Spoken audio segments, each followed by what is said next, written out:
Jason Kakebeen, 1 pot of coffee, and decided to go for a drive. Unfortunately, he forgot to wear a seatbelt. So Jason is here today to show you how important it is to wear your seatbelt. Watch and learn. Plus, he wants to be a stuntman anyways.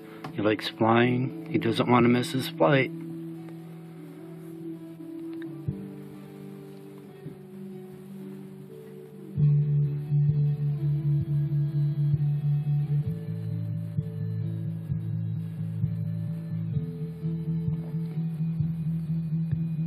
Thanks for showing us how to fly, Jason.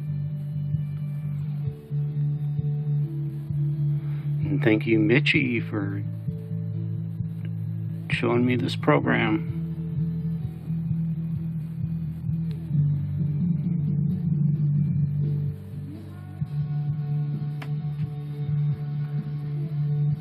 Have fun, you two.